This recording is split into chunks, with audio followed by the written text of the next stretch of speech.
안녕하세요. 백두산 금융연구소의 백두산입니다. 1월 14일 화요일 이슈와 시황 살펴보도록 하겠습니다. 먼저 오늘 일단 급하게 제일 먼저 드려야 될 만한 얘기가 이건 것 같아요. 성급해하지 마시라, 조급해하지 마시라 라는 얘기를 먼저 드려야 될 것 같습니다. 왜 이런 얘기로 시작하냐면은 심리적으로 봤을 때 개인 투자자들이 이 딱 지금 같은 오늘 같은 날이 그게 아마 이런 생각이 아마 들 거예요. 뭐냐면 특히 주식을 갖고 있지 않은 분들, 마치 오늘 주식을 사지 않으면 내가 저 랠리에 동참할 수 없고 남들은 모두 다 축포를 터뜨리고 있는데 나 혼자 소외되는 느낌. 그러면서 이제 이런 생각을 갖고 주식을 추격 매수하게 되는 거죠. 무슨 생각이냐면은 이걸 사지 않고 못 빼기겠다. 내가 사지 않으면 난 돈 벌 기회를 놓치고 말 거야 라는 뭐 약간의 좀 공포감 비슷한 거. 그러니까 욕심이 과해서 생기는 그런 좀 불안감, 초조함이죠. 그런 게 생기기 딱 좋습니다. 증시가 1월 8일부터 해서 자그만치 뭐 4거래일 연속으로 해서 장대 양봉이 4개나 나오고 있고요. 뭐 상당히 상승폭도 엄청납니다. 상승폭도 엄청나기 때문에 소외된다라는 기분 느낄 수도 있고, 들고 계시는 분들은 계속 들고 가세요. 계속 들고 가시거나 아니면 단기적으로 뭐 일부 청산하시거나 알아서 하시는데, 아무튼 개인들이 지금 같은 경우는 좀 조급함에 빠질 수 있다. 조급함에 빠질 거 없습니다. 어쨌든 주식은 뭐예요? 현금은 들고 있으면은 없어지는 거 없습니다. 내 손에 현금 들고 있으면 사라지지 않아요. 그러나 내 손에 주식이 들어와 있으면 그거는 어떻게 될지 모르는 겁니다. 현금 들고 있으면 발 뻗고 편안하게 잘 수 있는 거고, 주식 들고 있으면 그때부터는 불확실성에 노출된 거예요. 현금은 확실성이고 주식은 불확실성이고, 내 계좌에 있는 확실성을 불확실성으로 바꾸는 순간 거기서부터 이제 뭔 일이 생길 수가 있죠. 돈을 벌거나 까이거나 둘 중 하나입니다. 현금 갖고 계신 분들 전혀 뭐 어떻게 긴장하거나 뭐 조급해 하실 필요 없습니다. 현금을 갖고 있다는 것 자체가 어마어마한 기회다. 그래서 기회는 분명히 온다라는 거. 지금 비싸죠? 예, 지금 다 전반적으로 좀 비쌉니다. 전반적으로 비싸다는 게 뭐 역사적으로 이렇게 긴 안목에서 놓고 봤을 때 비싸다는 게 아니고, 단기적으로 쇼하고 있다. 단기적으로 좀 많이 올랐다. 세상에 선물이 지금 4거래일, 5거래일 만에 4%, 저점 대비 한 4%, 5% 가까이 올랐습니다. 5% 가까이 오르고 있는데, 일주일에 5% 선물이 올랐다는 얘기는 뭐예요? 이거 기관하고 외국인들 몇 천억씩 먹는다는 얘기입니다. 팔고 싶은 사람들이 어마어마하게 많다라는 거. 주식 간단하게 생각하십시오. 많이 오르면 팔고 싶죠. 여러분들도 똑같지 않습니까? 3%만 먹어도 1%만 올라도 팔고 싶은데, 지금 지수가 5% 올랐다는 얘기는 이거는 뭐 완전 돈 잔치가 나고 있다라는 얘기입니다. 그렇기 때문에 지금 팔고 싶은 욕망들이 어마어마하다. 절대 지금 들어가지는 마시라. 뭐 몰라요. 뭐 혹시나 그래도 난 지금 사서 1년, 2년 갈 거야 라고 생각하시는 분은, 그런 분이라면 그럼 난 지금 사겠다라고 하시는 분들은 그런 말리지 않습니다만은, 뭐 어쨌든 여러분들이나 저나 다 뭐 단기 매매를 하신다고 하면 뭐 하루 이틀, 일주일, 15일 뭐 그 정도 보고 들어가는 거잖아요. 그죠? 그런 사이클, 그런 짧은 주기로 봤을 때는 지금은 영 부담스럽다라는 거. 아무튼 여기에 대한 얘기는 이 정도 하고요. 그래서 어쨌든 이슈가 있습니다. 그죠? 어제 저녁에 이슈가 뭐 1단계 무역 합의 기대감 뭐 이런 것도 있지만, 제일 중요한 건 이겁니다. 중국 환율 조작국 철회 결정. 중국 환율 조작국 철회 결정. 제가 안 그래도 어제 저녁에 이제 장 마감하고 나서 좀 시장을 살펴보면서, 이거를 한번 말씀을 해드렸어야, 이걸 한번 말씀해야겠다, 이걸 한번 말씀드려야겠다라고 생각을 했습니다. 오늘 방송하면 이거 얘기해야겠다. 한동안 위안화를 안 봤었거든요. 지금 보시면 어떻습니까? 위안화가 어마어마하죠. 어떻습니까? 여기가 7위안입니다. 여기가 7.02, 7.04 이쯤 되는데, 7위안이 어떤 좀 무역 분쟁, 이 미중 무역 간의 갈등이 심화되고 있다라는 기준이 7위안이죠. 근데 최근에 어떻습니까? 신흥국 증시로 돈이 확 몰리면서 하나, 둘, 셋, 넷, 다섯, 5거래일 연속으로, 5거래일뿐만이 아니죠. 엄청나게 강하게 위안화가 강세가 나타나고 있습니다. 위안화가 초강세를 나타내고 있다. 이거 어떻습니까? 뭐든 좀 단기적으로 이것도 좀 과했죠, 그죠? 단기적으로 과했어요. 지금 보시면 위안화 하나, 둘, 셋, 넷, 뭐 거의 5거래일 연속으로 쭉 빠지면서 단기 낙폭 과대, 약간 이런 느낌도 좀 나고요. 그리고 하필이면은 지금 뭡니까? 환율 조작국 철회 결정이라는 뉴스가 이미 환율이 5거래일 정도 강세를 보인 이후에 여기서 환율 조작국 철회라는 게 나왔죠. 어떻게 했습니까? 여러분들 한번 생각해 보십시오. 어, 악재, 그러니까 이거 저 차트 그대로 얘기를 하자면은 계속 떨어지고 있는데 여 끝에서 이제 한 번 더 악재가 나온 겁니다. 쉽게 말하면 호재가 나온 거죠. 호재가 나오면 이건 더 떨어지는 거니까. 이거 이미 다 반영된 거예요. 이거 이미 다 시장에 반영됐어요. 오늘 그래서 아마 뭐 개파락 출발 정도 할 수 있겠죠? 오늘 아마 환율 개파락 정도 출발해서 6.8 뭐 아마 뭐 6.88 요 정도 시작하면은 아마 양봉 달고 올라올 가능성 높습니다. 그러니까 이미 이게 좀 어떤 이슈들이 나오기 전에 너무 이런 흐름들이 너무 많이 진행이 됐다. 선반영됐다라는 겁니다. 우리나라 코스피 쪽으로 돌아와서 환율 얘기 그만하고 이것도 그래요. 이미 12월부터 해서 많이 올랐죠. 이미 많이 올랐어요.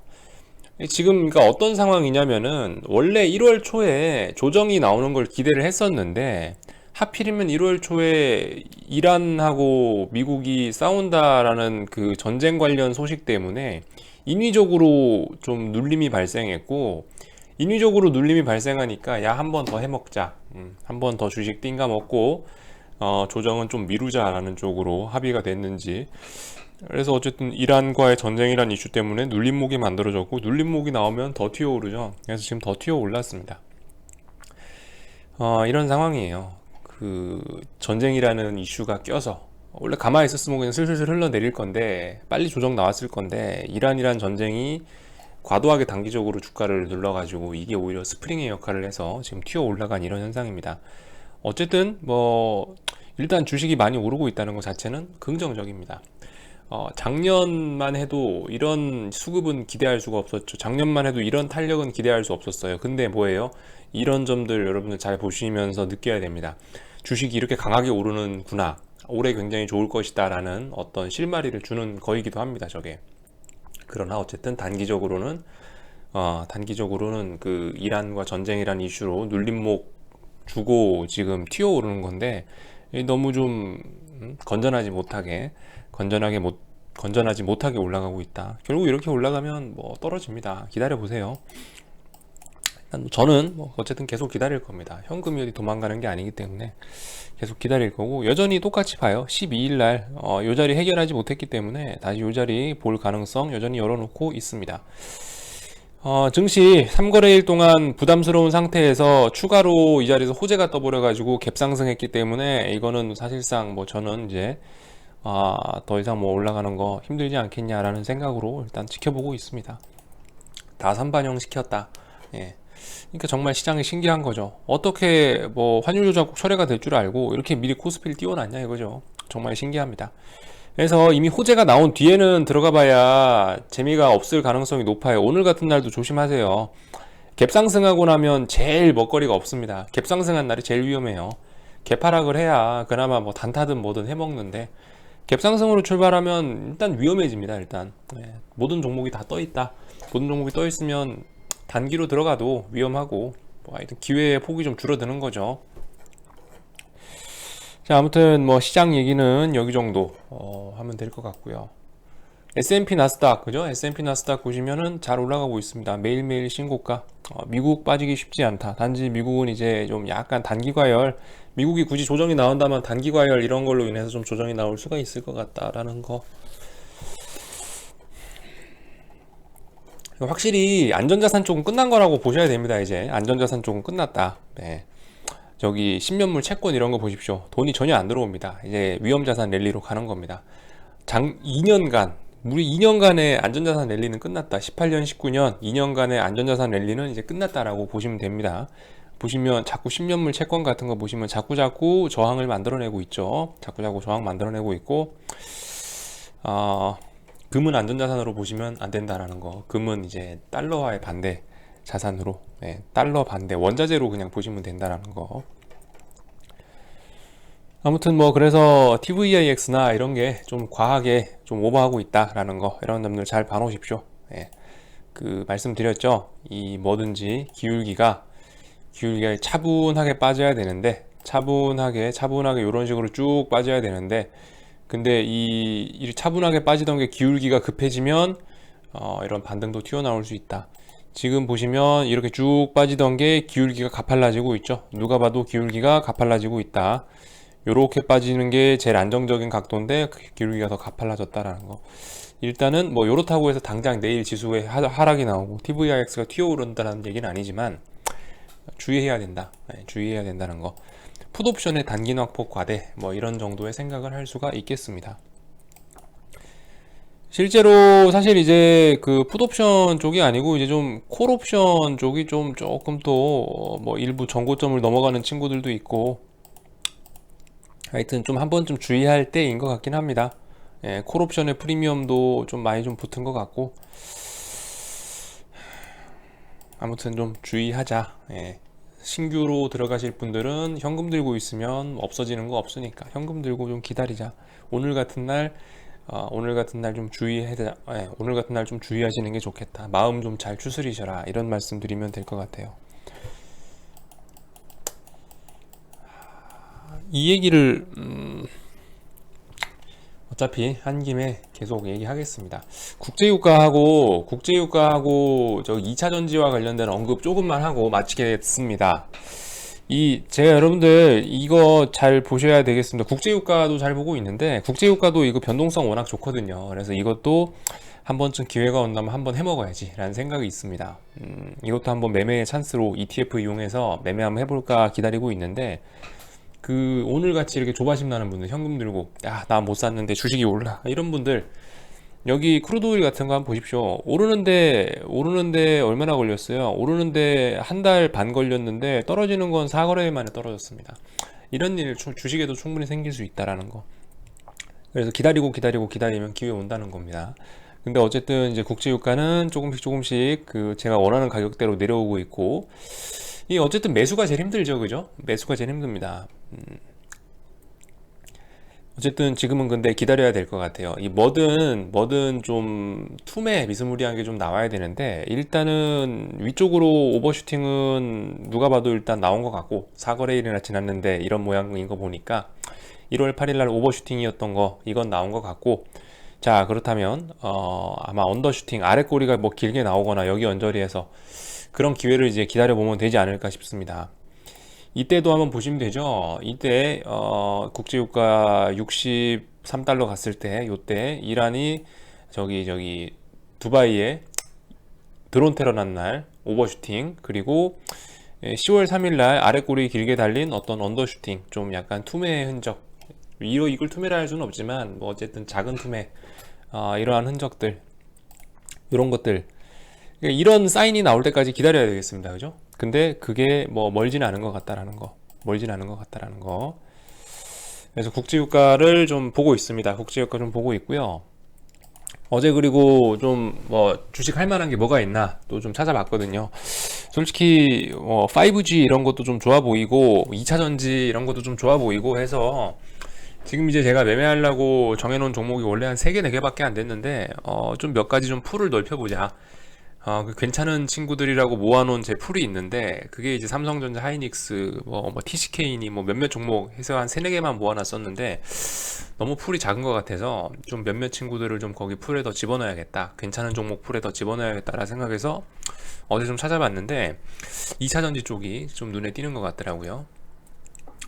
5G는 뭐가 있습니까? 5G는 안 그래도 어제 봤어요. 5G도 봤는데 보통 볼만한 게 뭐 KMW, 오이솔루션 뭐 이런 친구들 정도가 될 수 있을 것 같은데, 저 자세히 모르겠습니다. 제가 뭐 전문가는 아니니까 잘 모르겠는데 5G 산업의 미래 이런 건 모르겠지만은 일단은 시장의 흐름상 주식시장의 돈의 흐름을 위주로 그쪽을 포커스로 살펴보자면은, 제가 봤을 때 일단은 5G 쪽은 안 건드리는 게 좋을 것 같다라는 생각. 왜냐면은 물론 유망한 테마입니다만은 지금 보세요. 자, 이게 내용을 봅시다. 5G라는 거의 테마죠. 일단 테마 주도주라고 하는 게 아닙니다. 5G는 뭐 시장을 끌고 갈 만한 그런 능력이 없는 시가총액 작은 한 분야이기 때문에 테마라고 하겠습니다. 그래서 보시면 2018년에 굉장히 지수가 많이 올랐죠. 2018년에 굉장히 지수가 많이 올랐는데 우리 5G 테마주들은 안 올랐다. 그리고 뭐예요? 지난 2년 그러니까 지수가 조정받기 시작한 때, 지수가 조정받기 시작한 때가 이때구나 참. 자, 봅시다. 요때 오히려 시장이 올랐을 때 오이솔루션 보세요. 시장이 많이 오를 때는 개박살 났습니다. 주식이 2017년이에요. 2017년 개박살 났어요. KMW는 뭐 개박살까지는 아니더라도 시장에 좀 상승을 같이 타긴 탔는데 어쨌든 성과가 제약바이오보다 좋진 않았다.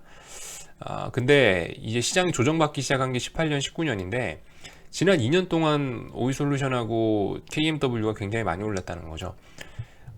쉽게 말해서 그래서 이 5G 테마 같은 경우는 이건 것 같아요. 시장이 안 좋을 때 올라가는 좀 인버스 같은 성격, 그런 거로 좀 봐야 될 것 같아요. 근데 지금 지수가 막 쳐오르고 있죠. 지금 지수가 정말 강하게 오르고 있습니다. 그럼 어떻게 될까요? 제가 봤을 때 지난 2년간 지수가 안 좋을 때 지 혼자 랠리를 했던 5G 테마주 같은 경우에는 올해는 지수가 많이 올라가면 좋지 않을 수 있다라는 생각이 듭니다. 이 정도 말씀드리면 되겠죠? 오이솔루션, 뭐 KMW 말고도 서진 시스템 정도도 또 좋은 5G 테마의 일종인 것 같은데 어쨌든 5G 친구들은 전부 시장이 안 좋을 때 어떤 경기 방어적인 성격인지 어쩐지 모르겠는데 어쨌든 지난 2년간 안 빠졌다는 거죠. 안 빠지고 오히려 시장을 지가 막 지배했죠. 지가 시장을 갖고 놀았죠. 막 올라가면서. 그래서 올해는 5G 쪽은 제가 봤을 때는 좀 어렵지 않을까라는 생각입니다. 반면에 요즘에 이제 좀 주목해야 될 게 뭐냐라고 생각을 하면 2차전지 쪽인 것 같아요. 2차전지 쪽도 코스닥 쪽 말고 그냥 코스피에 있는 친구들, 뭐 포스코 케미칼, 일진 머티리얼즈, 사막 콘덴서 뭐 이 정도로 생각을 하고 있는데 이런 친구들 보면 시장하고 같이 움직이죠. 그러니까 주도주 섹터라는 겁니다. 지난 시장 2년간 오를 때, 지난 시장이 그러니까 뜨겁게 달아오를 때 같이 올랐던 친구들이고요. 어쨌든 조정이 나올 때 같이 조정이 나왔습니다. 조정이 좀 늦게 나오긴 했지만 어쨌든 조정 나올 때 같이 나왔다. 시장이 안 좋을 때 같이 안 좋았고 시장이 좋을 때 같이 좋았다. 근데 다시 시장이 좋아진다? 그럼 2차전지가 갈 가능성이 좀 높아지겠죠. 참고로 어떤 2차 전지주의 대장이 뭐냐라고 저도 이쪽 업종을 잘 모르기 때문에 삼성 SDI를 사실 좀 유심히 좀 보고 있어요. 근데 이 종목 자체는 솔직히 변동성이 워낙 적은 종목이라서 개인이 매매해봐야 몇 프로나 먹겠습니까? 그죠? 그래서 이거 관심 종목으로 넣어놓진 않았는데 2차 전지 종목이지 않습니까? 좀 대장이라고 할 수 있을지도 모르겠습니다. 근데 삼성 SDI 쪽을 보시면은 이거 굉장히 흐름 좋거든요. 시장 오를 때 같이 올랐죠. 그리고 시장 조정받을 때 조정 안 받았죠. 기간 조정으로 마무리했지. 이게 요까지 안 내려왔지 않습니까? 지수는 여기까지 내려왔는데 얘는 안 내려왔어요. 월봉이에요 이거. 그리고 나서 이 뭡니까? 지금 최근에 지수가 많이 올라갈 때 최근에 지수 이렇게 많이 올라갈 때 어떻게 됐어요? 2차 전지 친구들이 같이 올라갔습니다. 반도체 수준으로 같이 올라갔어요. 이 흐름 잘 주목하셔야 될 것 같습니다. 일진 머티리얼즈, 뭐 포스코 케미칼 맞나 이름이? 나 자꾸 포스코 캠텍이 눈에 자꾸 입에 붙습니다만 포스코 케미칼, 뭐 삼성 SDI, 사막 콘덴서니 뭐 하여튼 이러한 좀 2차 전지 친구들이 지금 반도체 수준으로 지금 강하게 올라가고 있다는 겁니다. 최근에 얼마 전에 나온 거 있죠. 하이닉스하고 삼성전자가 시가총액 상한제에 걸릴 가능성이 이제 시장에 슬슬 나오기 시작했는데 그럼에도 불구하고 전기전자 쪽으로 어쨌든 계속 돈이 들어가고 그쪽이 시가총액이 가장 크기 때문에 전기전자 쪽으로 패시브 자금 몰리고 전기전자가 지수를 끌고 올라가는 흐름은 지속될 것 같은데 반도체가 너무 많이 올랐기 때문에 2차전지 쪽으로 돈이 좀 쏠릴 가능성도 좀 열어놔야 되겠다라는 겁니다. 2차전지주들 솔직히 밸류에이션이 어쩐지 이런지 저쩐지는 잘 모르겠습니다만 최소한 삼성 SDI의 주가만 봐도 삼성 SDI 이거 전고점 넘었습니다. 오늘 돌파했죠. 앞으로 2차전지주들 굉장히 돈이 쏠릴 수 있다, 굉장히 잘 갈 수 있다라는 하나의 증거로 보셔야 될 것 같습니다. 2차 전지주들 좀 주목해야 될 것 같아요. 오늘 좀 얘기가 좀 길었습니다. 할 얘기가 오늘 좀 많았어가지고 얘기가 좀 길어졌는데, 하여튼 여기서 마치고요. 궁금한 거는 리플 남겨주십시오.